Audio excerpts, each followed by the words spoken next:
items on the closed session agenda were discussed in closed session? So moved. We have a motion, do we have a second? Second. All in favor? Aye. Motion carries. Next up, we have our Pledge of Allegiance.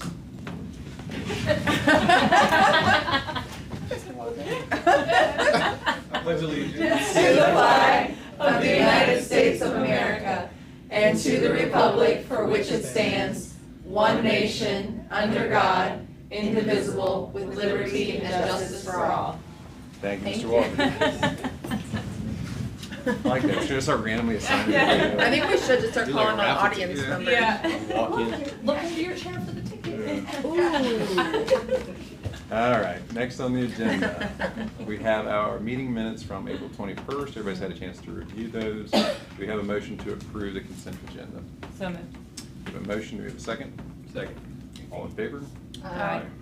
Motion carries. Next up, Dr. Frazier, recognitions. Good evening, board members and guests. This evening, we have a few recognitions, and so we will start with May 1st, we celebrated National School Principals Day. And so we celebrated our principals with roses for Principals Day, and so we are proud of the work that they do here in our division. On May 1st, we also celebrated School Lunch Hero Day. May 4th through the 8th, we celebrated National Teacher Appreciation Week. And I hope everyone enjoyed the little videos on social media with our students sharing highlights on their favorite teachers and why teachers and the teachers that make an impact in their lives.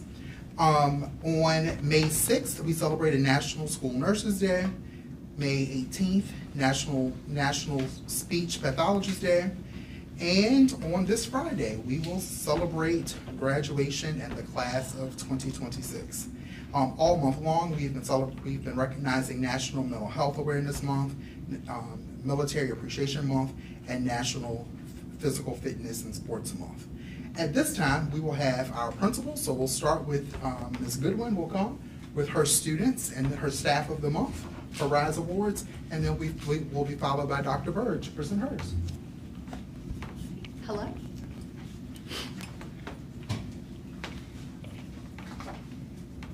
Good evening, Chairman Evans, Vice Chair Sturts, members of the board, Dr. Frazier.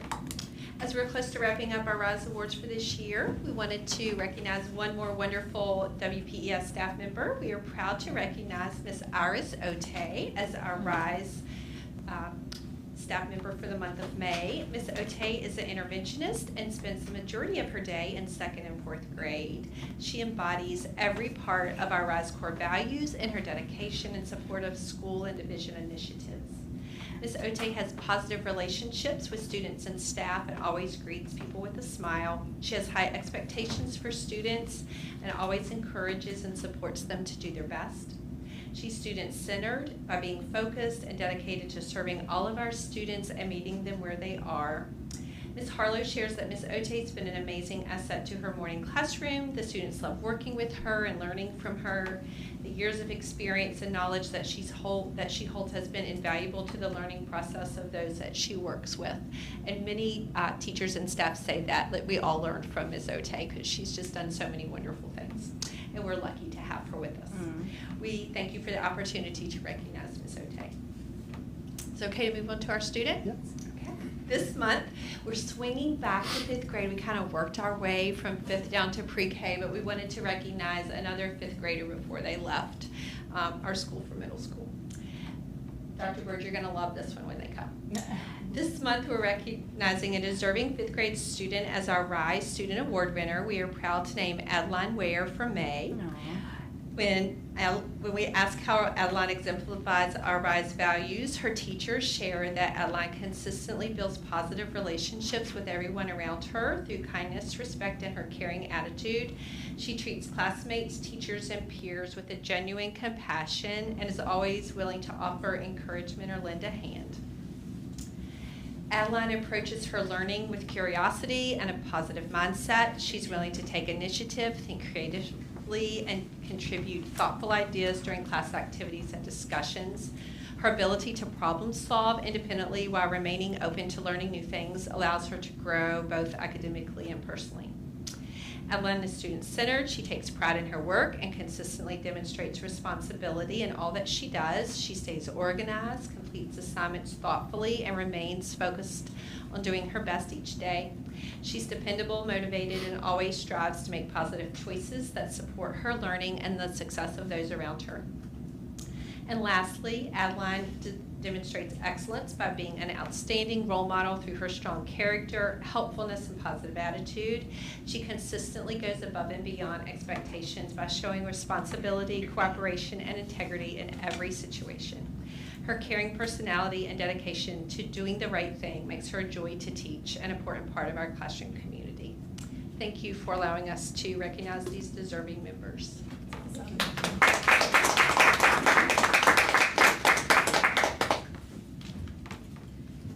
Chairman Evans, Board, Dr. Frazier, Mr. Leach. Before I share ours, I do want to thank Ms. Goodwin, the elementary school. We also had the 5th grade dinner, and it was a delight. The young ladies at my table are going to rule the world one day, and they were so much fun.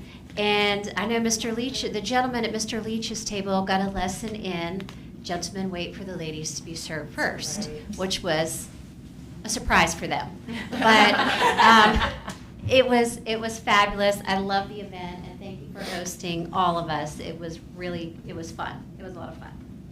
So our Middle School Rise Award this month goes to a 6th grader, Eden Cole. Eden was nominated for demonstrating excellence, noted to be pleasant in class. It is pointed out multiple times by many people that he is a model of behavior in the hallways and in the classroom and in the cafeteria, particularly while socializing with his peers. He is very cognizant of students who might be left out or someone who needs an encouraging word. He's also very aware. He was well trained, I'm sure, at home. He doesn't like for the custodians to have to pick up after him or his friends. Mm-hmm. He's very helpful, and he will get the job done and make sure his area is clear, and he has an amazing smile. I added the amazing smile because he does. But we appreciate Eden demonstrating respect. He is always respectful to his teachers in the hallway, to staff. So we just appreciate his relationships and his excellence in the hallway, in the cafeteria, in the classroom every day. So thank you to Eden. Our High School Rise Award winner this time is Jonathan Kurtz, or we call him Johnny. Johnny was nominated for building relationships and for demonstrating excellence. He was nominated in particular for helping to carry out some backdrops and things during the girls' soccer media day. He stayed to help set up, but I will say this, he's always willing to help, not just willing to help, but willing to help with a good attitude.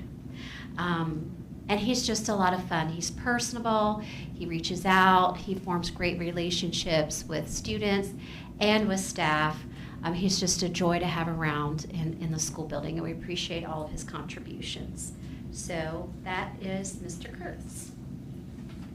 Our Staff Rise winner this month was nominated for being student-centered, demonstrating excellence, and being innovative. This teacher is being described as helpful and kind, and students say they care for her. She cares for her students, she's encouraging, and provides a safe and respectful environment. And her instruction is excellent. So, and as a foreign language teacher, I 100% back this. Ms. Bland is our staff member, and if you ever get to step into her classroom, from day one, students are immersed in French.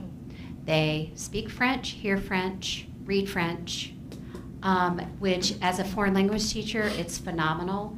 And while sometimes kids get a little nervous, she builds their confidence, and the confidence that is built through those skills is amazing.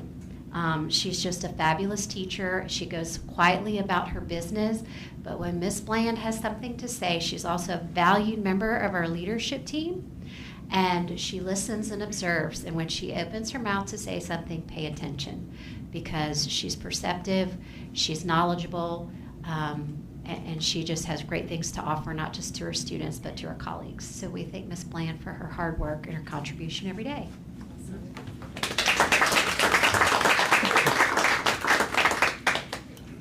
We are very proud of our students and our staff members of the month. I do want to say one thing about the first staff member, Ms. Ote, that Ms. Goodwin was alluding to. So she is retired.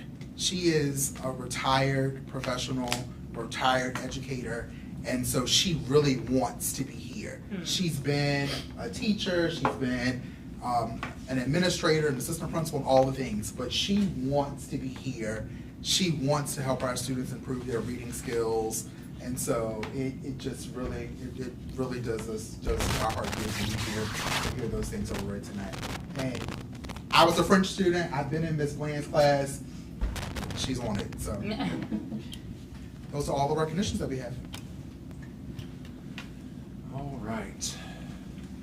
Next up, Ms. Goodwin, you are back up for instructional presentation, PBIS. Thank you. Before I start, I just wanted to give a shout out since Dr. Berg brought up coming over for 5th grade dinner, which was very special to get to live that tradition, being new this year. It's been wonderful to have such a great partnership with our middle school, high school. We had field day today. And so many, the baseball team was there, and the cheerleaders and the track students and a few middle schoolers were there to help us. And there's such wonderful examples for our students. They're great helpers. They had tons of energy. The cheerleaders put on a great show at our opening ceremonies. It was just fantastic. And tomorrow we're going to welcome our seniors for the senior walk, and we're excited about that. And it's just really special to get to experience some of this, because I say this a lot, it's not like this everywhere. And so I know that we're close, that in proximity, but I love that we're close in our actions and how we plan things. So I just think it's wonderful for kids to get to be together like that. So thank you. And you're welcome to come to the senior walk tomorrow at 12.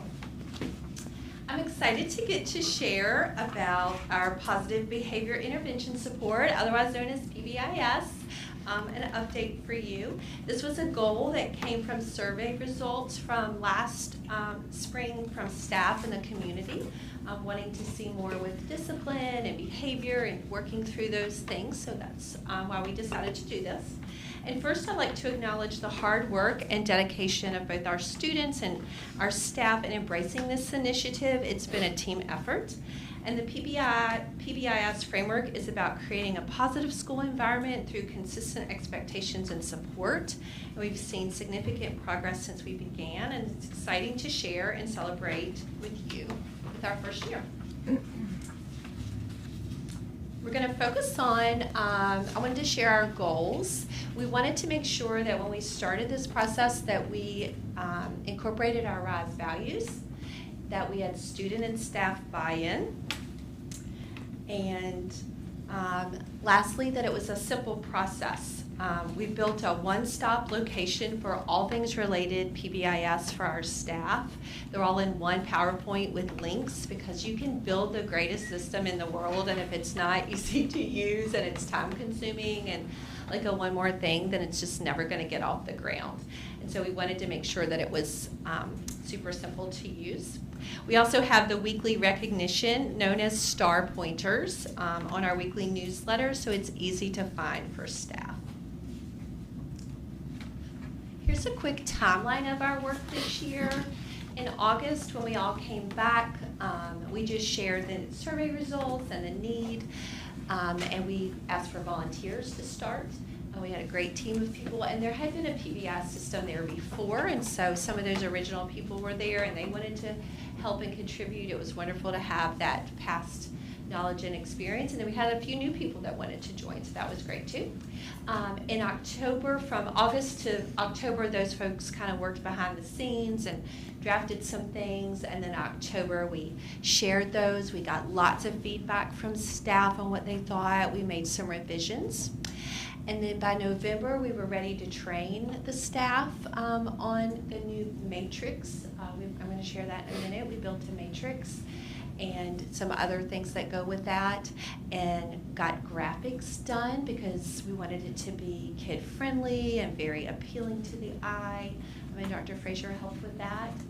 And then in January, we were all ready to launch and to start, and then like Ice-Mageddon and cold weather came, and we had some delays in getting that out to our families, and so we didn't really get to start and kick off everything like full force 100% until February. So February to May, we've been working with our Star Pointer celebrations. So we wanted to talk, a big thing about PPIS is having some consistent expectations. That's for students to understand what's expected in the different places they travel during the day, from the bus ride to the restroom to the classroom and hallway and playground. All those areas are on there. And we decided to adopt STAR for show kindness, take responsibility, act safely, and respect everyone. And we feel like just about every behavior thing that we need is going to fall somewhere under those 4 categories, and if not, we can, make it work. And we also just wanted it to be kid-friendly, and we feel like we can show those. So when we launched this with our students, we have very kid-friendly visuals that go with this. What does showing kindness look like in each of those areas? So we have visuals that go with that. So for example, for the cafeteria, it's using quiet and kind words when you talk to your table mates, and there's things on there for the bus about placing your bag under the seat. It's taking responsibility or keeping it in the aisle. So it's very kid-friendly, all very positive. You're not going to see don't do this and no this. It's all worded in positive language of what we expect to see, what we want to see. So there was lots of wordsmithing on some of that to make sure that we had it clear. And then it's also helpful for staff to know what expectations are. So as children move from one room to the next, now in the primary grades, they don't change classes nearly as much as they do in like 4th and 5th grade or in secondary, but we wanted to have clear expectations for everyone of how we want our students to move through their day. And then we wanted to make sure that we had some student recognition. We feel like the majority of our students are doing the right thing each and every day, and we wanted to recognize them for that. And so recognizing students who embody our expectations is crucial. It not only motivates those students, but it also inspires others to follow suit.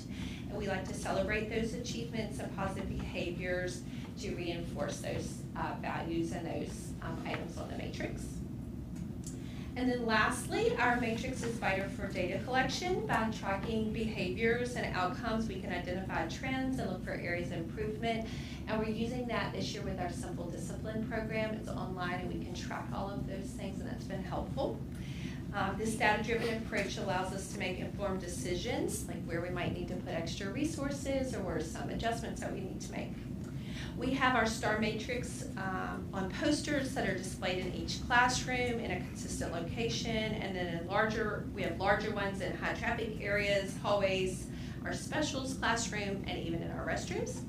We also provided training to our bus drivers and gave them each a poster to display on their bus so they can refer to the matrix when they need to on their routes.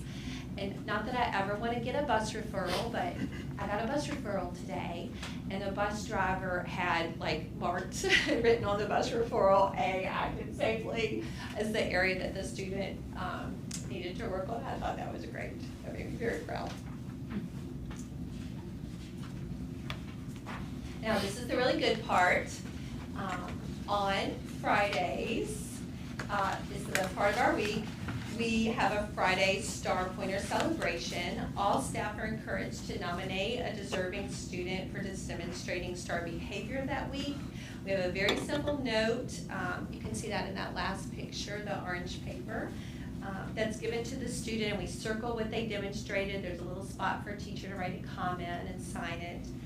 We say their name on the morning announcements, and those students come to the cafeteria to write their name just on a little paper star. That's all it is, with a marker. We play music, and we clap and celebrate them. We take their picture. It literally takes 10 minutes, and they just love it. They skip in, and they're super excited to get to come.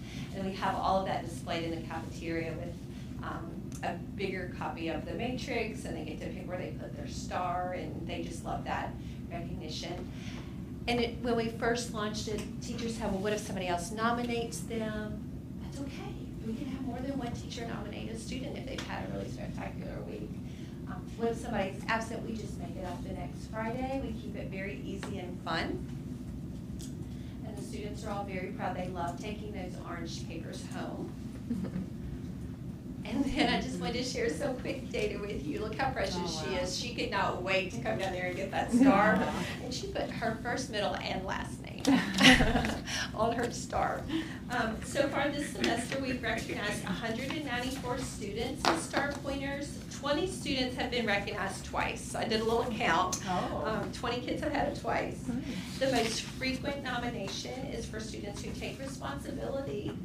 Those students, some examples of that were consistently getting their work done, accepting responsibility for actions, and taking responsibility on special events like the field trip. The second most common nomination is for students who show kindness, like being kind to teachers and classmates, helping others, and offering to switch stations with an upset student. I love that. We look forward to expanding our work with PBIS next year with additional Tier 1 and Tier 2 supports for students. Next year, we're interested in including morning meetings or closing circles for all classrooms, and then expanding our check-in and check-out supports for students who may need them. And we're talking about doing some mentoring. So we're excited to see this grow, and I'm excited to see the survey, what's in the survey, if people feel like it's helped with that for those people's perspective as well. We definitely feel like the kids are buying it. Yeah. Yes, and how precious is she? Do you have any questions for me? Can you explain the Simple Discipline program? Yes, it's online. It's an option that we have through, I log on through PowerSchool, I think is how most of us get in. It's online tracking. It's helpful in looking for patterns, but it has all of our state codes in there for discipline, and then we have to put what our actions are. Okay. I love because we can put more than one. So, for example, if a student's had a hard time, I can put that I conference with the student, that I called and met with a parent, that we maybe had a restorative action. Maybe they wrote an apology letter or fixed something that they broke or something like that. I mean, all the way up to a suspension. It has the time of day in there and the location, the day of the week, so I can run a report and look for trends, like sometimes the end of the week is a more popular time, or how many things are happening on the bus, how much is happening at lunch, so. You can pinpoint. So we can pinpoint, yeah, and it tracks it all beautifully. It generates a parent letter for us if we need it. So it's really, and it's super simple to use. I've used several over my course of my years. And the Simple Discipline is really very easy to use. Thanks. Yeah, Thank you. Very friendly. Sure. Thank you. Yes, thank you.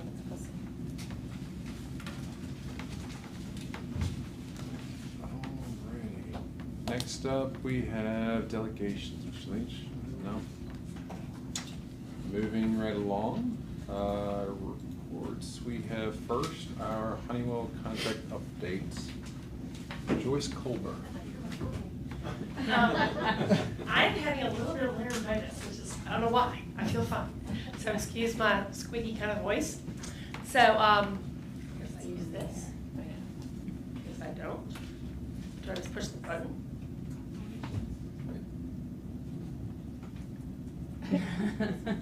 That's not me, that's you. Okay, well, it's okay.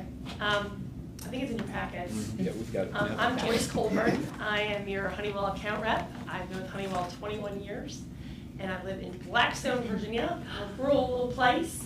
So, a little nowhere place, but a real special place, kind of like West Point. You know, I'm from a small community. I'm not from rural. I deal mostly with small rural districts. I love our value proposition. I've been saying for 21 years we do safe, comfortable, efficient learning environments, and they finally listened to me, and they didn't listen to me. But Honeywell as a whole said, throughout the life cycle of your buildings, we are your trusted partner to achieve the outcomes that matter most, from life safety and security to energy management and operational efficiency. So I've been saying safe, comfortable, and efficient learning environments for 21 years. So now it's in our, I'm like, wow, my value proposition says what I've been saying forever. We're a huge company, but we're a local feel. So yes, you get the resources of Honeywell, that big, huge brand, but you get my smiling face, you get our mechanic who has been here, I think, as long as we've been here, who knows everything about your systems. So we're your neighbors who we happen to have a big support system in the back.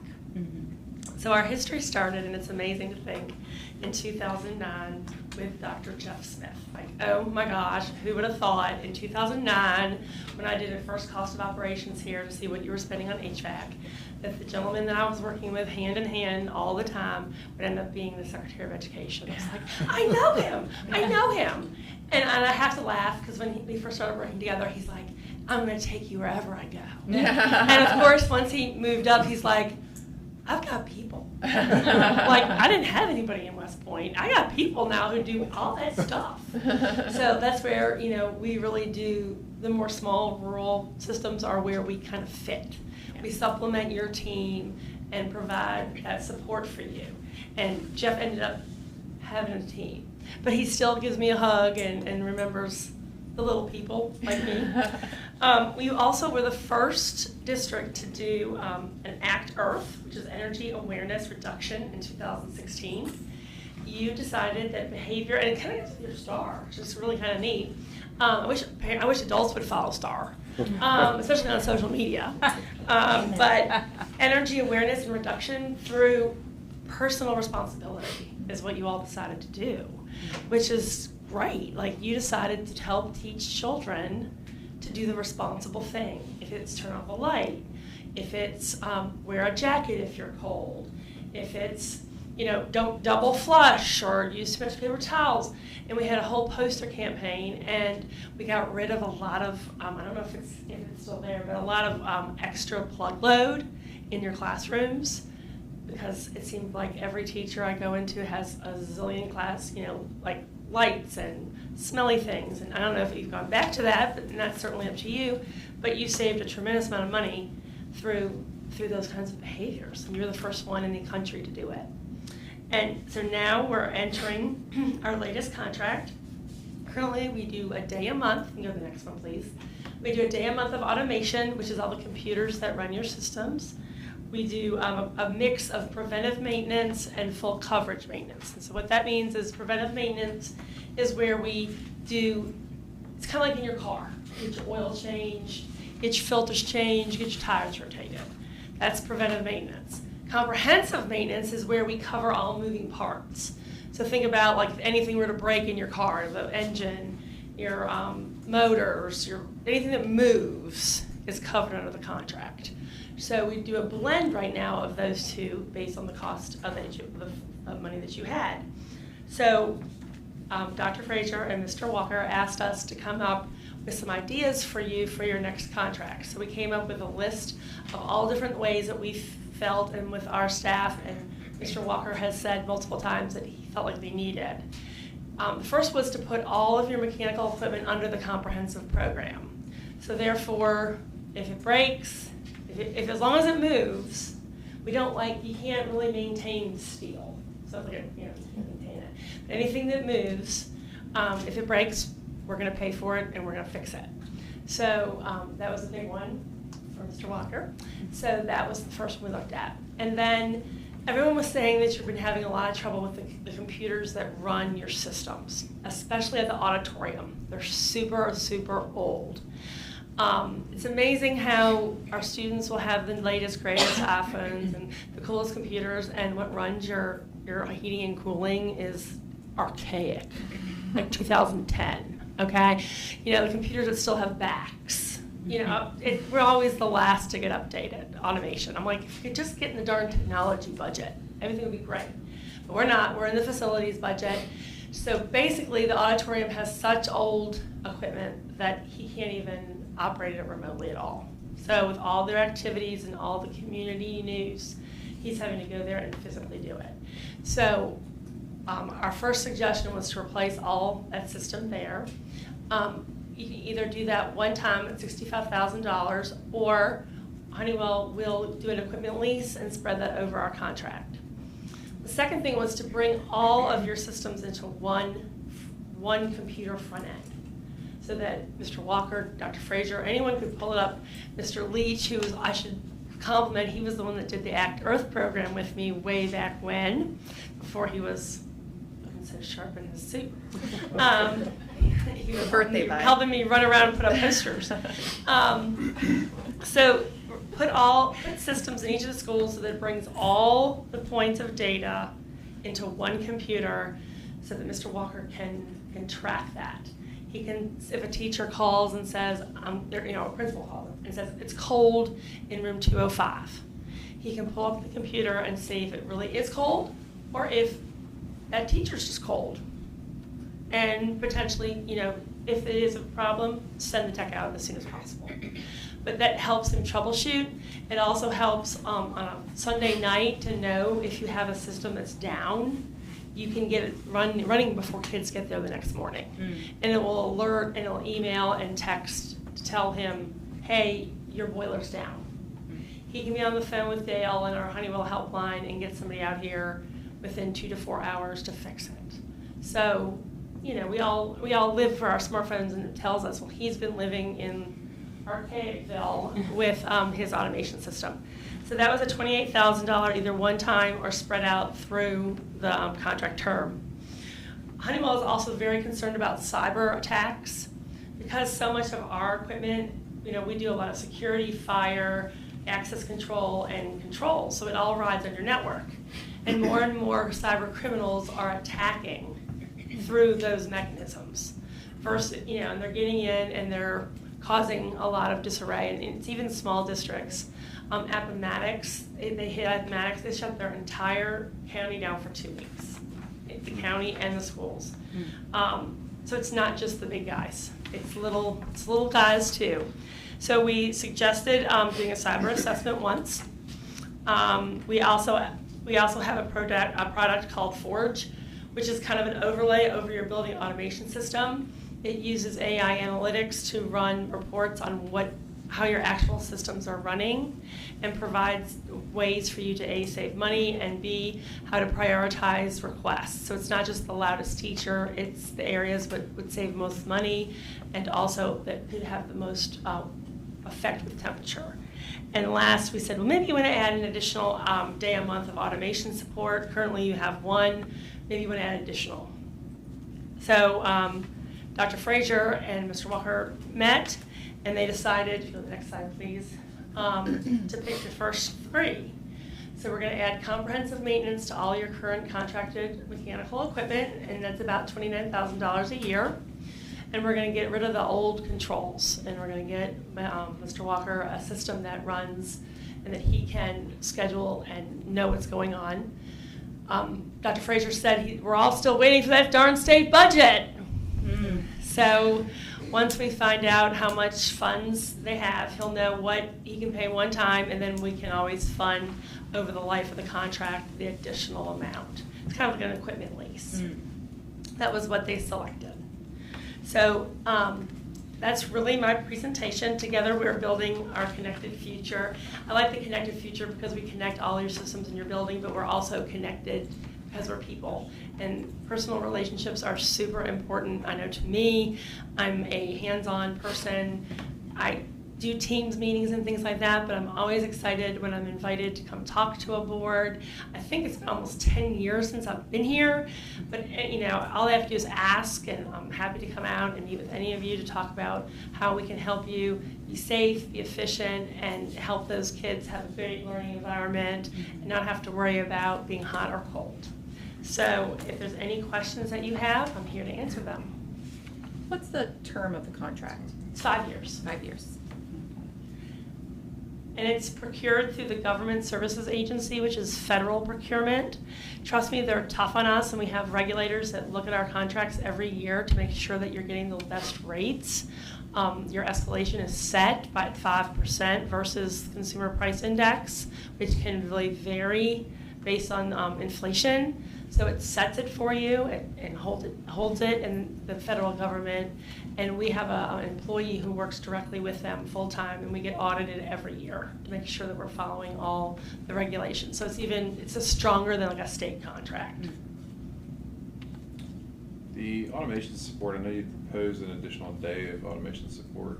Do you run that on an hourly basis? When 8 you hours. support? Mm-hmm. So it's a flat 8 hours? That's what we. If somebody calls, they need them for an hour, do you charge an hour? Like, how does that work? I mean, we kind of, yeah, I mean, if you need him for an hour and he's in there, we'll do it. We can jump on the computer and troubleshoot with him. It's just 8 hours a month. Gotcha. If they need additional support, like if we needed to do 2 days 1 month and then skip the next month, we would do that. Like something's broken, he's like, hey, can you fix that? We try to be part of your team. We try to mesh with your team. If you need 2 days 1 month and we'll do 0 days the next month. They do try to go in and look and make sure that things are running properly, do preventive maintenance to make sure that what it says on the computer is really what's in the room. But with these older systems like in the auditorium, that's not working. So we're going to upgrade that so that it is working. Okay. Other questions for me? Is your cyber assessment the scope just for the controls that you're? No, sir, it's or for is it all full-blown? operational All technology. Okay. So it's for anything that sits on your network that's operational. It doesn't have to be Honeywell. Right. It's access control, it's cameras, it's building automation, I mean, lighting controls, all of those things. Target was hit, they were hit through the building automation system. That's how they got in. Often, your facilities folks aren't the best with changing their passwords. And I'm not going to say here, but fundamentally, I've walked up to plenty of systems and typed password, okay? Not here. But they just, as a whole, tend not to be as cyber savvy. Not Mr. Walker. 2, 3, 4, it's fine. Not as cyber savvy as our IT directors. So it's just, since all of our stuff rides on that, not here, but globally, Right. that's what we do. We don't want to be in the newspaper. Yeah. We don't want our customers to be in the newspaper. We also have to understand we do major plants, pharmaceuticals, hospitals. I mean, there was an attack on a water treatment plant, and some hackers tried to increase the level of a chemical that would have killed all the people. Craziness. We don't have to worry about that. We're in schools. I mean, worst case scenario, we close down schools for a day. Life will go on. But you don't want to be in the newspaper. You don't want to look inept. You don't want student information shared. Some schools in some states, they look at daily attendance, and that's how they're paid every day. So therefore, closing school costs some states money. I know that's not the same unless it's a certain day, 8 a.m. But it's more, in schools, it's more public perception. What does the public think of you if you're attacked? So we just offer an assessment to see where you, how you look. But that wasn't a priority right now for your team with the funds you have. But if ever you would like to do that, we can go down that road. Anything else? The Forge predictive maintenance is the AI modeling. You got it presented as a per year. Have you already done that successfully? Oh, absolutely. I do it all over Virginia, but I understand they want to crawl before they walk and run. Sure. Also, the other question was, I know it's presented as a per year rate for a 5-year. Does anybody ever just electively just do it once? We could do predictive maintenance ones, but there's a lot of, with comprehensive coverage on the other equipment, we do a multi-year contract because if we lose a massive compressor or multiple compressors in a year, it could be like $40,000 to $80,000. So we weigh risk versus reward. And so therefore, we have a multi-year contract. Also, we can give you the lowest rate. And then also, we have a chance as a partner. We're a for-profit company. We wanted the opportunity to make that money back up. But if you want to do Forge for a year, you could do Forge for a year. There usually is a kind of a startup cost, and we usually kind of amortize that through the contract term to get everything connected, to get all of the analytics working right. Because sometimes, like, one side of the school could be sunny, and you might know that it's always warmer there. Yeah. So you put in rules so that when you're pulling that data in, it gives you true, accurate information out. So to set that up, there's usually a cost. We usually amortize that over the 5. Okay. So if you just want to do it for 1, you could, but there is a kind of setup fee. Anything else for me? Thanks for coming. Thank you. so much. If not, I'm going to head back to little Blackstone. Thank you so much. We truly do appreciate the services that we have from Honeywell. You can come by our buildings at any point and see a Honeywell vehicle here because the technician that we have through Honeywell is always willing, always available to take care of West Point's needs. And so at our meeting next month, we will have the official contract from Honeywell that will get you all to approve. But Ms. Muse and I are working, looking at monies that are coming in from the state this time of year to see like how much we're gonna be able to pay up front versus how much we might need to add into the contract. But our goal is to be able to pay for these JACEs and for the automation things that need to be done, to be able to pay those things up front and not have to add it into the contract. What's our average? How much are we spending on maintenance for the like this part Your where contract right now is $129,000 for everything. for everything? And then, So once we add the additional $29,000, we'll be Okay. at 157,794. Give or take, it's probably going to go down a little bit. Those are like budget numbers, but I usually go high before I go. so I don't know how to phrase this correctly. Are we paying for anything out of pocket outside of our contract that's for our maintenance? There are some times that currently, because not everything's on comprehensive. Right. And so there are some times that, like some fans, we've had to replace fans that go to the system. And so we've had to pay for those. It's my understanding that once we're on comprehensive, those fans will be taken care of. Because it's a moving part. I guess I'm trying to think, Yeah. how much do you think average we pay for those additional out-of-pocket maintenance expenses? You see what I'm saying? I see what you're One saying. bucket. Yeah, to Right. see Right. which I see one- what you're yeah. saying. Like what's the, and I'm not saying it's not a good idea to have this, I'm just trying to see what really is gonna be the Are we difference, saving because, anything, are we going to? right, which Yeah. I mean, again, it's not necessarily like a deal breaker, I'm just curious, it's like, well, what are we paying, like, with our contract plus our out-of-pocket? We can run those numbers. We can run those numbers to see. I don't think it's a bad idea, especially if we're upgrading everything, obviously, then typically with technology, then comes more things to, Right. more So, expensive parts to replace and whatnot, so. right. But what's going under comprehensive is like the actual boilers and chillers and those types of things. Right. And so as those things are aging, Mhm. those things are very, very expensive. And Right. so that's why I gotcha. that's why you want to try to get those things under comprehensive now, while they'll still Before. even let us Right. put them under comprehensive. I was gonna say, is there anything that wouldn't be covered, like, Not right they're now. so old, there's no way we're covering it? Not right now, Nope? everything on our list. Okay. I mean, we have a set list, I don't know if there's an old part that I don't know of. Okay, And often when we've maintained it as long as we have, we're willing to keep it on longer because we know it's been maintained properly. That makes sense. perfect. But if you're interested in knowing how much we've paid of additional funds, we can, this needs to happen with those numbers. Okay. Interesting, 'cause that should go down if you're gonna roll that much more into the company. Anybody else have any other questions? Good question. Thanks. Okay, give her a star. Yeah. You look like a star. I was in Gloucester this morning. Thank you. Thank you. All right, next up, facilities update, Mr. Walker. Good evening. I'll continue the conversations on operations and facilities. But first, before I start, I just want to give a quick shout out to our custodial and operation team. This month is a busy month. We have a lot of events going on in-house and outside organizations using our space. And they have just, they always, like they always do, they rise to the occasion.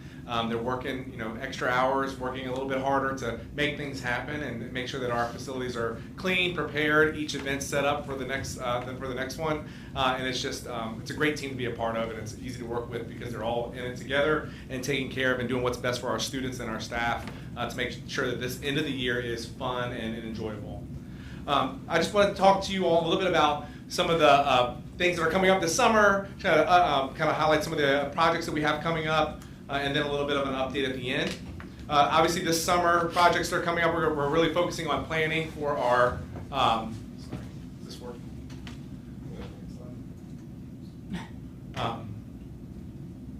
Well, So we're gonna. fitting that that doesn't work.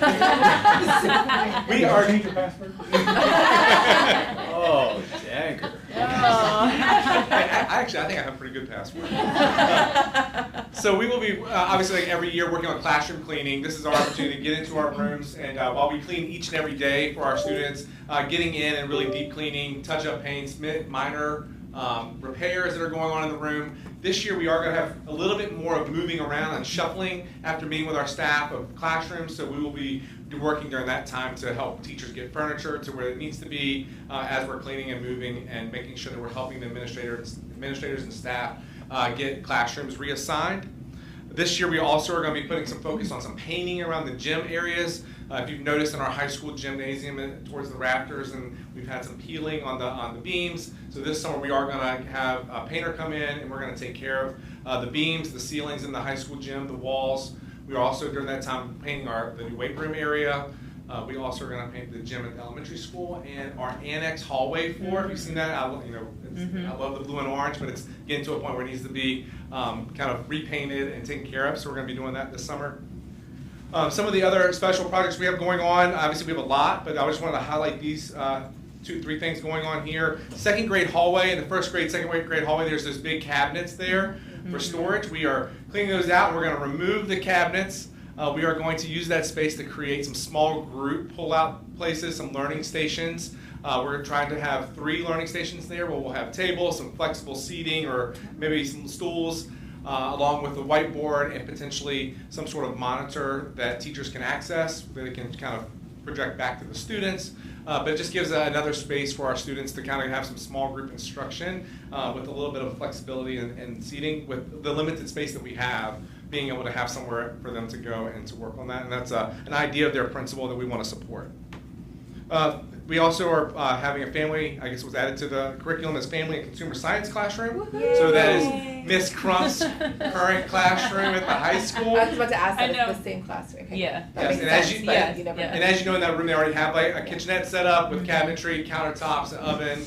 And so what we're looking to do is kind of replicate that over on the far wall. Obviously, we're still going to kind of work through some sketches. Met with the building inspector today, met with the electrician, just kind of map out some ideas. And we are planning to put in 2 ovens with a fan or hood over top, and then a refrigerator that's centralized to those 2 stations that they could access for that refrigerator, with countertops and some cabinets to help support that classroom and the goals that they have for that.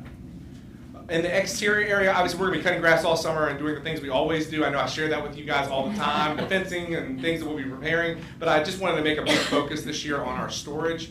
If you've been around our property, we have a lot of buildings. And a lot of our buildings are full with lots of different things. And so we want to this year just really go through there, find things that, can we repurpose things, or are there things that we can get rid of, and really maximize our storage, because our buildings are, as we know, we're working on trying to find places for everyone. And so we want to make sure that we're maximize our storage throughout the facility. And so that will be a goal this summer, to make sure that we are assessing our sheds, our buildings, and making sure that we're maximizing the storage that we have.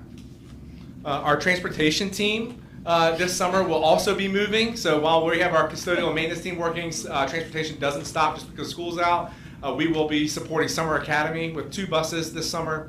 Our Summer Governor School program will have a bus taking the 15 students over to Middlesex in St. Clair Walker Middle School. We have field trips throughout the summer. Our private placements will be continuing to travel throughout the summer. We are also going to take that opportunity to review our bus routes. We've already given out to bus drivers to give us feedback, and we're going to get into our software and really make sure that we're being effective, and also looking at our after-school bus routes, as we have noticed that at the high school level, some of the numbers are heavier in the afternoons for after school for certain routes, and so we're looking at just kind of redistributing those routes, or kind of remapping those routes so that we have equal loads on the buses, or as equal as possible.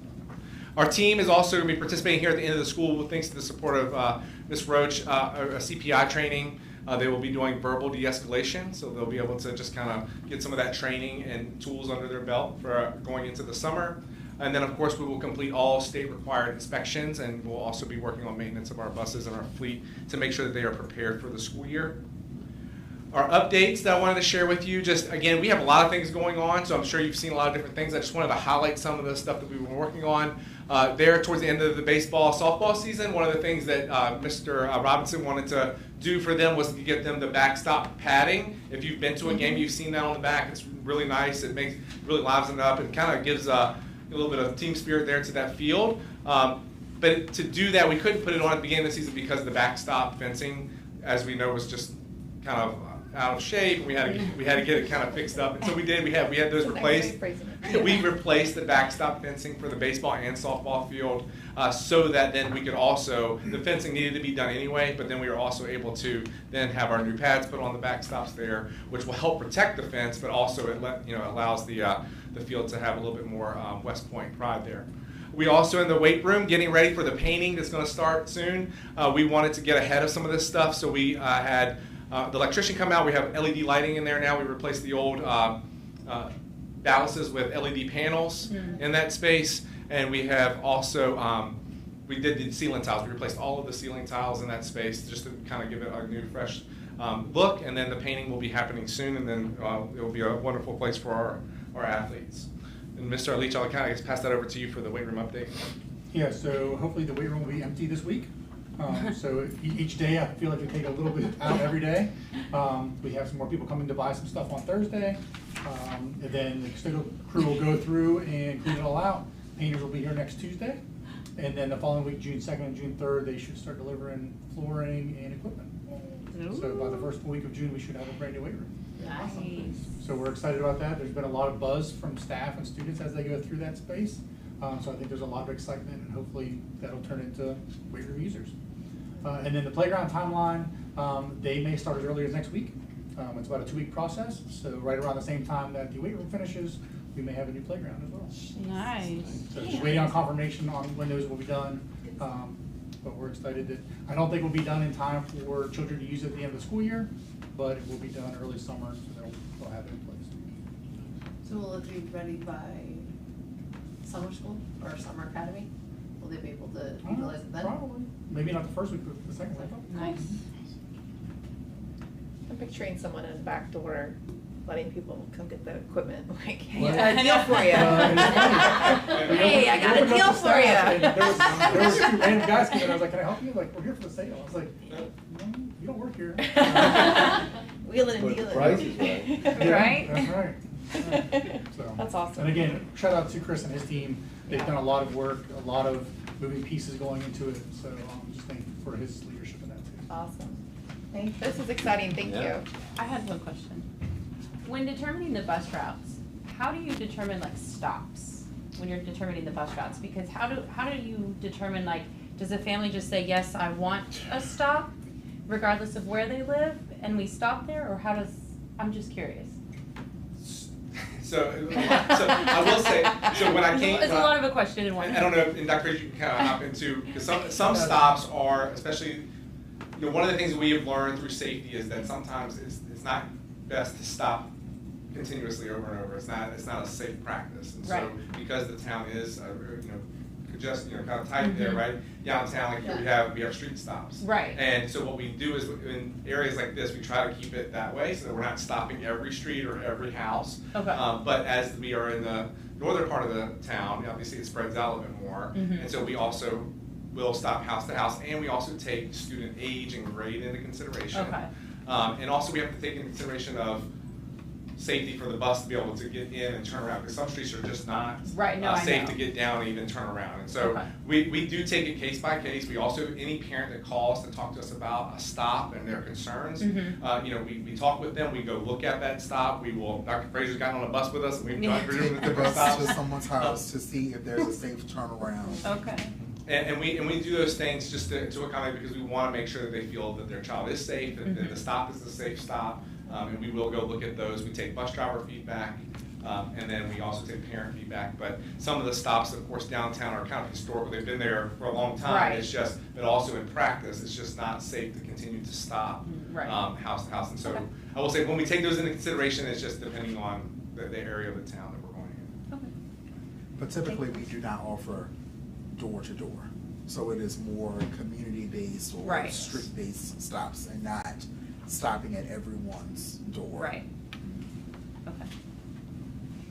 Thank you. Thank you. Thank you. Yes. I also just wanted to add that all of these maintenance projects, all of the operational things that are happening, and essentially our maintenance crew is a two-man crew. We have our custodial crew that work hard every day to keep our buildings clean, and they chip in and they help with maintenance things as needed. But the majority of our maintenance, it's two guys making it happen. And they're also responsible for cutting the grass on all of our property, including here at the school board office. And so kudos to them for all that they do, because it's a lot. And as we have all of this summer planning going on, we're talking about taking down walls and taking down cabinets and making classrooms here and making office space here and creating kitchens and commercial kitchens at that, right, Dr. Berry? Like all of the things, like we do that with a limited crew. And so we are grateful for what we have and who we have. But just like during the budget process, when we start talking about instructional positions, sometimes we're going to have to come around to like, what does our operations crew look like, and what does it look like on the maintenance and on the ground side of that. So kudos to them for all that they do. Excellent job. All right. Thank you, Mr. Walker. We are looking forward to field trips to see all the new things. Yeah, absolutely. Oh, yes, that was so fun. We did that. Yeah. I know, you gotta keep going. Next up, Mr. Leach, our modular building proposal. Yes, thank you. Figured it wouldn't be a meeting if we didn't talk about growth in the division. But we've talked a lot about modular, we've talked a lot about expansion. And so one thing we came up with was to get some information about a modular building that would be designated more for athletics. It would be a 12 by 60 building. It would be divided into 3 12 by 20 spaces, which would essentially house an AD office, a training room, and then some additional storage. It would be located behind the gym, and I'll show you where that will be in just a few minutes. But also by moving them out of the building in close proximity to the gym and to the athletic fields, it also opens up more spaces in the building. As you know, we've hired more staff, and when you hire more staff, you need places to put them. And we also hired a lot of people that work with small groups and need office space as opposed to classroom space, so this would kind of knock both of those out. It also allows us, if we decide to move to a modular option down the road, it allows us to do it kind of on a smaller scale, where we're not building or placing 6 or 7 classrooms. We're doing, one building with a few offices in it. You'll have a ramp access to the building. Again, it's located outside of the gym, and it won't have any footers or foundations. So if after a few years we feel like we need to move it, we decide to do some expansion, it is not a permanent location, and it has some flexibility. So when you look at behind the high school, you can kind of see the circle there in F12. That's where the location would be. We're not sure which direction it would go. We would have a kind of a walkthrough with a member of the Wilmot team. They're located at Colonial Heights, and they would come and talk about looking at how flat the ground is, where the ramps would go, what the best accessibility would be. So we'd still have that feedback from them. But that's kind of what we're thinking right now, because it's in close proximity to the gym for those student athletes that need it, and also for the athletic fields. It just makes sense to kind of put it there and get April as close as you can. This is just a rough sketch. Not too exciting, but that's kind of what it's going to look like. We do have some flexibility with the doors, but essentially what would it look like now is on the right-hand side would be the AD office, the workspace would be the training room, and then on the left side would be athletic storage, which is, if you've been around, that's something we need. And then again, that would create some more storage in the school building. There would be no restrooms, no water. They're close enough to the building, but they would have obviously electrical, HVAC, internet, all those kind of things that they would need for their office spaces. The other thing it allows too is if you know where the athletic training space is now, there's not a lot of privacy when she's working with athletes or she has to talk to parents. So this obviously gives her that space without tracking to the building or going too far from the athletic fields. They did provide some options, so there are various siding options, various colors.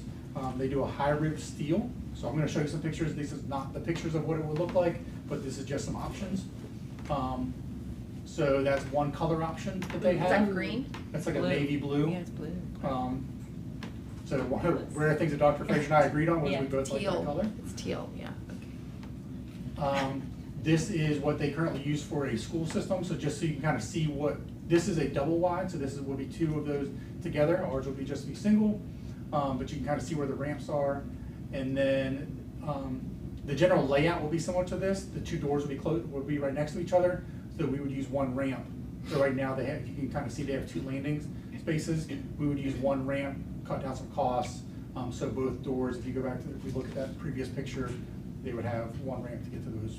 Is that similar in like size? Yes. Okay. Again, not the same color. Right. You know, we might be able to fix it up a little bit on the outside, but that's just kind of an idea of what that might look like in that space. So what are our color choices?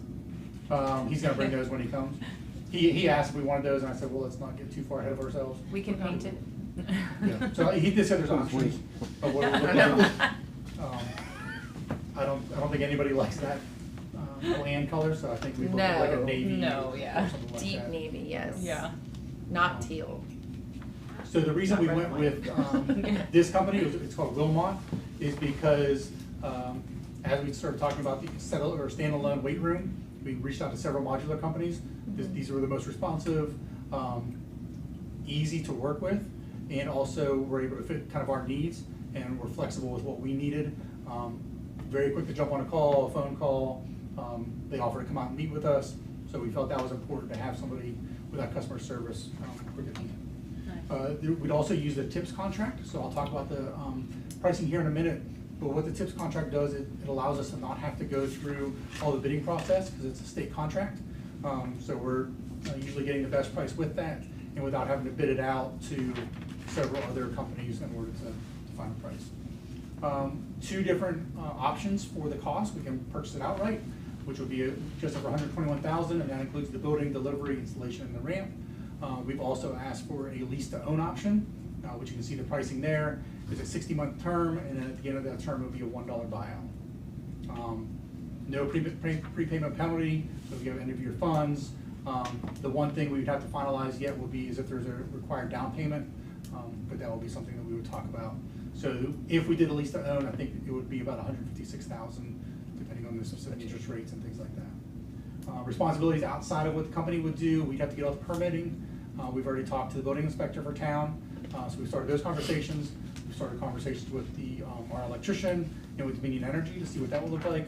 And then we talked about internet and how we connect that between the two buildings. And not trying to make it such a permanent structure going underground and things like that, but how we can make that work while also not breaking the bank. So with that, then we start looking at the next steps. So that would be tonight, getting your blessing to continue to move forward. We have a site visit by the Wilmot executive. Like I said, he's out of Colonial Heights. Follow up with some of those people I just mentioned, the town building inspector, Dominion, the electrician. The arrival for this would be a late September, early October, depending on how quickly we could get something signed, because they said obviously now is that kind of their busy time. So if that was something we would need to do, we need to talk about possible transition spaces for staff to get us through that first month or so of school and what that might look like. But I'm sure we'll figure that out. Those are just some things that we need to think about next steps. So I'm happy to take any questions. Do you have a general idea about the cost of the permits, electricity, internet, installation? Internet probably wouldn't be any additional cost. That would just be, they call it a point-to-point, so kind of similar to what we have at like the concession stand and things like that. Okay. Electricity, we're still working on that. We're hoping that maybe Dominion will help us with that. I said that with a straight face. But also Chuck Page has also talked about that, and it's, again, maybe a little bit easier if we're not digging, burying things. So we'll have to look at that. So yeah, I don't know if we have 100% what those costs will be. I see but we like don't- I don't think it's gonna be astronomical. Nothing crazy. And the Yeah. town does not charge us for permitting. Oh, okay, okay. With the lease option, or like the building we'd be leasing, obviously, is there like a maintenance plan built into that? Like, do they maintain the building if something happens to the roof or whatever? Do they provide the maintenance and servicing on that? Or is that something that we're liable for? So they'll do a one-year manufacturer's warranty. Okay. And something I asked about was the roof. They do a rubber roof, which they said they've started doing that more recently. And that's really tended to hold up well on their modulars, as long as it doesn't get ripped or punctured or things like that. In that location, I don't see a tree or anything. Well, vultures really like rubber roofs, so we should probably look into that. Putting some stuff But- up there to help deter them. Yeah, so outside that general, that 1 year, it'll be done. Okay. No matter which option we went with. Right. So the late September, early October, that's just their timeline right now? I think it depends on how quickly we sign. Okay. But I also think he didn't want to give it overshoot and tell us. And that- then yes. promise it sooner than later? They asked for early August, and he told me late September.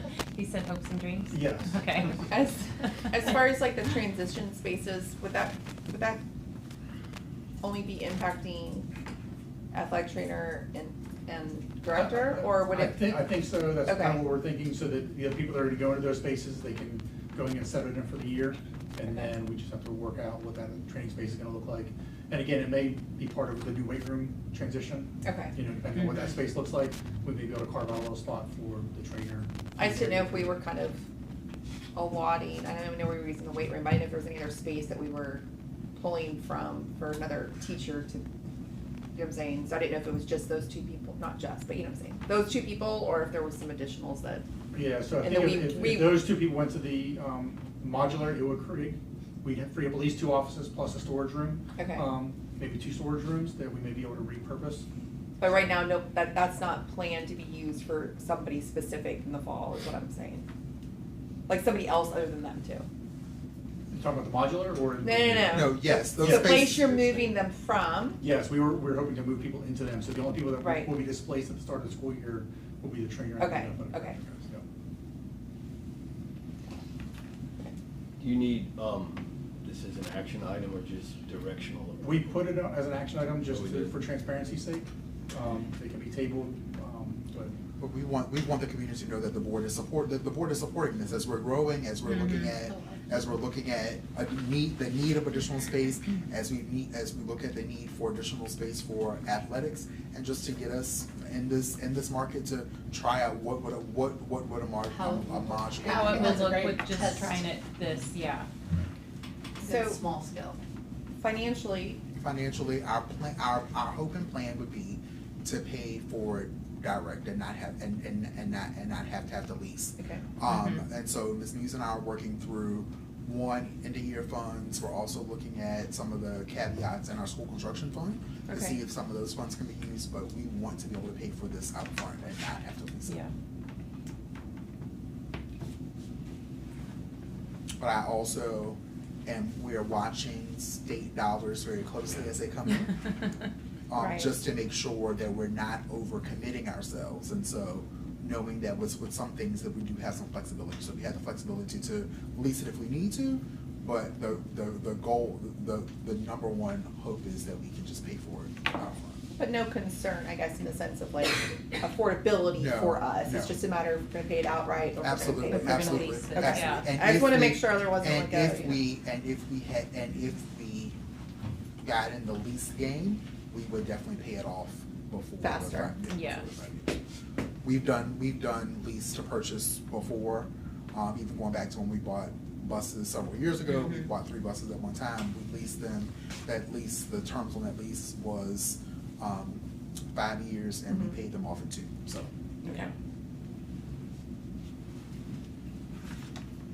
Sounds good. Anybody else have any other questions? Thank you, Mr. Leach. Thank you. Next up, we have items under study. Ms. Roach, you're up. Consolidated application. Mr. Evans, Mr. Dr. Frazier, ladies and gentlemen of the board, thank you for the opportunity for me to give you an update on the consolidated application and the Title III application that is going to be under study. So the consolidated application supports federal programs, Title I, Title II, and Title IV. I'm sorry if it was very difficult to read the applications. It's okay. So I do apologize in advance. I'll try to give you an executive summary. I hope you have, I know you have that in your packet, Mr. Leach you provided you should have that. this like your seats too. Yes. Yeah. So the 25-26 final final allocations are currently reflected on the 26-27 applications. We will not get the final allocation for that until June. So the previous year's final allocations are what we use until we get the more current allocations, which again will be released in June. Pages 7, 11, 12, and 13 are a review of the 25-26 measurable objectives, and we also have proposed 26-27 measurable objectives. But just to give you a summary, for Title I, grades 2 and 5 at the elementary school were focused on math and reading. We did not quite meet our Title I reading goal for our second grade. We were very, very close. That goal focused on vowels. We had 81% of our second grade students score above the high risk band when compared from their fall to their spring screener. So we were really very close, just a few percentage points off. So our students did well. We missed that cutoff by 4 percentage points. And so based on that data, our reading specialist and Title I teacher, Miss Farmer, recommended following that cohort into third grade to track their progress over 2 years. Another justification for sticking with that cohort of students is that they will also be taking the third grade SOL for the first time. So that goal was proposed to the team. Right now, that is what we're planning to do, and we will revisit that as we kind of continue to go through the process. The application is not due until July the 1st, so there'll be some more conversations just as any more end-of-year data comes out. But right now, we're planning on our suggested goal for 26-27 is for that cohort of students is 85% of our third grade students who participate in that reading SOL will score within the past proficient range or higher, given monthly professional development sessions by our Title II Administrator of Instruction and Student Interventions and the Title I teacher. And that's Miss Waddy is our Title II Administrator and the Title I teacher. So they'll be getting targeted support at that grade level. For Title I, the other goal that we worked on was our math goal. That was our 25-26 goal was 85% of our fifth grade students who participate in the fifth grade math SOL will score within the past proficient range or higher. We did not meet that goal. Right now we were at 76%. So we will definitely be continuing our focus at the fifth grade level. Some justifications for that is we want to continue our momentum from 4th to 5th grade. We have very high percentage rates at 4th grade. We want to continue with that cohort of students as they move to 5th grade. We also want to set those students up for success as they move to middle school math. We have students that will be going on an advanced math track, some of them, and then we also want to make sure that our students that are not on the advanced math track have the support that they need in 6th grade middle school math. But we know that's a tough transition there for middle school math. So we want to make sure that we're definitely providing that 5th grade group with sufficient supports. We'll also be looking at the pacing guide for 5th grade math. That's an area that we know that we need to continue to provide some support in. We will have a new 5th grade math teacher in that area. So we want to make sure that she's supported as well. So we will definitely be providing additional resources for 5th grade math next year. Is the pacing guide evaluation because they're going too quickly, too slow, not get into all the content before the test is taken, or? I think for the 5th maybe grade combo, pacing, yeah, for the 5th grade pacing, we have been providing some support from outside of the division for our 5th grade teacher this year. And as we look at our new 5th grade teacher coming in, I think that pacing guide just needs to be looked at again in terms of spiraling back to certain skills, going in an order that is not necessarily sequential, but is building on previous skills, in terms of how you teach math concepts, and building on certain foundational skills that you need before you're able to then move on to the next thing. Did I describe that correctly? Okay. For our Title II program, in terms of our funding for Title I, our previous allocation, let me just get to the total amount here. My page is all mixed up. I'm gonna approximate 70,000, almost 71,000 was our 25-26 allocation, and all of our funding goes to our Title I teacher salary and benefits. This is historically how we've used that funding, and we're not proposing to change that model. We also have a homeless set-aside requirement for Title I. That has changed over the years. We had 5 students, according to the data that we collect through, it's called the SRC, the Spring SRC, and that's just how we count some of our students. And so that number changes from year to year, and so as that number changes, we allocate a different amount of funding. So you'll see that there's a change in that funding, and so we just want to make sure that we are providing support for students that need that. And the way that we provide support through Title I is through school supplies, activities fees, and in speaking with our homeless liaison, we also wanted to include just some things to help kids get prepared to be at school, like hygiene packets and things like that, to help them be ready to start the day and feel prepared. So you'll see some of those changes in some of that allocation. In terms of Title II funding, we receive approximately $12,000. I'm trying to find the amount, but I'm guesstimating that is what I remember in my brain. And that money is, yes, approximately $13,000. All funds are used for partial payment of our Title II Administrator of Instruction and Student Intervention, salary and benefits, and that person is our lovely Miss Waddy at the elementary school.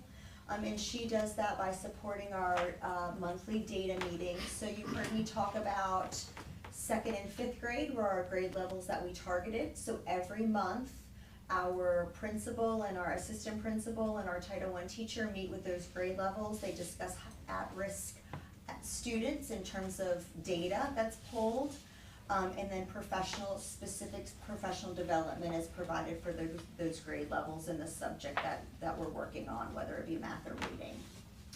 She's also very integral in the testing program in terms of SOL, growth assessments, things like that.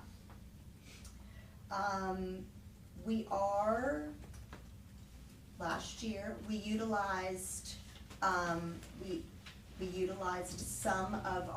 all of our Title IV allocation, which is $10,000. That's the amount that we get every year. We transfer that to Title II. Last year, we used that for our new West Point Aspiring Leaders program. So we partnered with the Berkeley Group. Previously, you would have heard me talk about using that for Frontline, but this was the first year that we used that for our Berkeley Group partnership in that way. So we had meetings with the Berkeley Group and Central Office and Building Administrators, where we had the opportunity for professional development and leadership strategies, building capacity, and it was a great experience. We had wonderful feedback. We completed self-reflection assessments and how we learned strategies to help improve student outcomes. And so based on the feedback that we got from that, there is interest in having another cohort. So the plan is to transfer those Title IV funds again to Title II and continue that program. Did you have any questions about the consolidated application? Can you clarify for me? Sure. You said we had 5 homeless students, right? On the summary it says 8. That was previous. Oh, I'm sorry, That's okay. okay. Sorry, okay. I was trying to write, I was writing too Yeah. fast. Okay, so currently we have 8. Last year was 5. Yes, ma'am.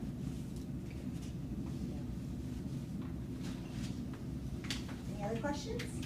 How many people, do we sorry, I can talk.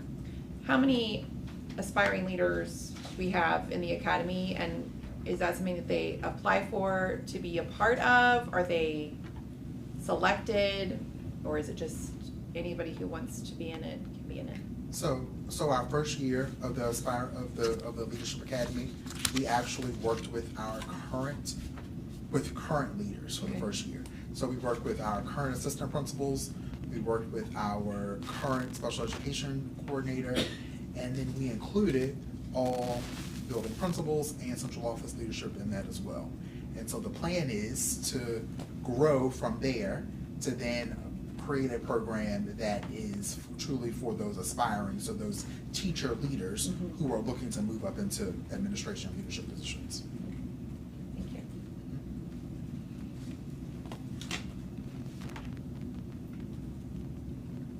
And that goal was to have 100% participate in our self-reflection forum, which we met that goal. So we had a Okay. goal tied to that. Gotcha. And then identify how they were gonna improve student outcomes. Our Title III, we participate in a consortium just because we're a very small school division. Our total allocation was approximately $2,000. So we try to very strategically use that $2,000. Our EL teacher, division-wide EL teacher, she's been amazing, Miss Allison Gowers. So she had the idea of doing a professional development learning community book study with elementary school teachers. They chose a resource, so we used that money to fund buying the materials. And then she had teacher volunteers. Most of them are ones that are supporting our EL students in class.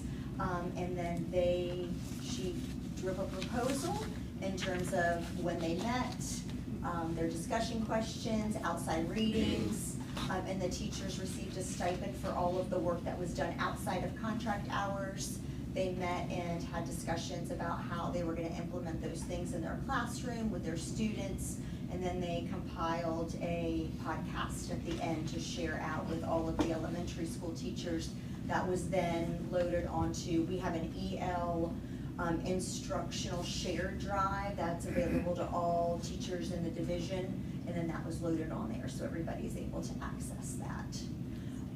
We also did very well in our Title III goals. We look at our EL progress in terms of our students' performance on their access scores, which is an assessment that is given at the end of the year, and it looks at our EL students' abilities in the areas of speaking, listening, writing. Our goal is to meet the state's criteria. The state's criteria is 56% pass rate or rate of progress, and our students made 80%. Wow, Yeah. that's amazing. It's great. That's awesome. So we were so happy to see just the benefit that we got in terms of Mrs. Gower's first year and our teachers' willingness to participate in the book study and what they do, just going above and beyond for our EL students. So we're very thankful for that. Another one of our goals is our family engagement goal. We're always looking for 75% of our families to participate in 2 EL events that we have.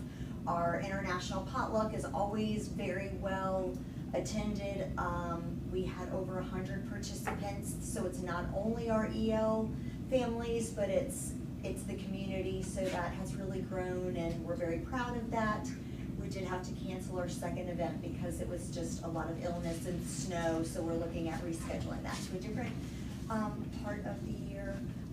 And then, yeah, so all of those were very encouraging. So she is asking to use our funds for next year to do another book study with the middle school, high school group. She already has her resource picked out, and she has recruited her teachers and administrators, and she has everything set up. So that's the proposal for funds next year. Questions about the Title III application? Good work. Thank you. Thank you. Thank you.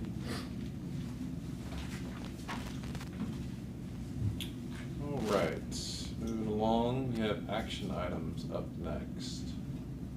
First action item is considering approving expenditures and receive revenue reports. Do we have a motion to approve our expenditures and revenue? So moved. A motion, do we have a second? Second. All in favor? Aye. Motion carries. Next up, cafeteria expenditures. Do you have a motion to approve cafeteria expenditures? So moved. Do we have a motion, do we have a second? Second.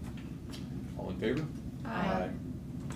Motion carries. Next up, we have personnel recommendations. Do we have a motion to approve our personnel recommendations? So moved. We have a motion, do we have a second? Second. All in favor? Aye. Motion carries. Next up, policy revisions. Yes, Mr. Board Chair, I would recommend that the board not approve or hold off on approving policy JJAC, the concussion policy, as we received additional feedback on that policy today. We want to make some changes, and we'll bring that to the board next month. Motion to approve the policy revisions except JJAC, student athlete concussion. We have a motion for a modified approval of our policy. We have a second. Second. All in favor? Aye. Motion as presented carries. We'll visit that again next month for the remaining piece. Next up is tuition student applications. We have a motion to approve our tuition students applications. So moved. We have a motion, do we have a second? Second. All in favor? Aye. Motion carries. Next up is regarding the modular proposal that Mr. Leach went over. We have a motion to approve this modular proposal as presented. So moved. We have a motion, do we have a second? Second. All in favor? Aye. Motion carries.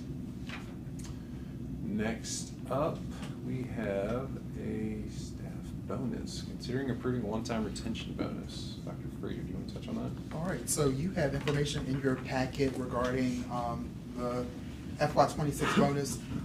The 2026 General Assembly and the Governor have included a one-time retention bonus for school staff in the state budget. This bonus does come with a local match, and so currently West Point Public Schools has been allotted $98,543 for the staff bonus, with a local match of $32,655. What we have historically done in West Point is that when we give a bonus to SOQ positions, which this is what these funds are for. These funds are for SOQ positions. When we give bonuses to SOQ positions, we also give bonuses. We give bonuses to all employees. This bonus has come with a rate of for full-time employees of $1,500, and so we have reduced that for part-time employees to be $750. And so this is a retention bonus. So this bonus would only go to full-time and part-time employees that are returning, that have signed their contracts and are returning for next school year. So it would be my ask that the board approve this bonus, and this bonus payment would be provided to staff in our June 2026 payroll. The full amount that the division is having to pay for this bonus is $99,957. So that includes the local match and the additional funds that are needed to fund the bonus for all employees. Okay. Our understanding is that that's being covered with the end of year funds too? Yes, sir. Okay. So the local match amount is part of, which part is that? The local, so the full amount, the local match amount is part of that 99. So, Okay, so 99, so 32 of that is local match, and Okay. the other piece, the other portion Is of our that end of year is fund. is additional So funds that we 60, have. okay. Mhm. Thank you, I just wanted to make sure I understood that was Mhm. correct, okay. Any other questions? We have a motion to approve the one-time retention bonus. So moved. We have a motion, do we have a second? Second. All in favor? Aye. So I will work on communication to staff, letting them know that they will receive a bonus in June. Fantastic. Yep. There are no other action items. Dr. Frazier, information she'd like to share. There's nothing in particular in the packet, just Okay. graduation is on Friday. It starts at 7 o'clock. You need to be there by 6:45. Don't be late. Yes, sir. Duly noted. All right, future agenda items. We have a couple things on the list. Student code of conduct, our crisis plan, our 26-27 consolidated application for action items, Title III application, and then an update from Mr. Robinson. And also just a reminder that our June 9th meeting with town council has been rescheduled. And so that is now July 14th.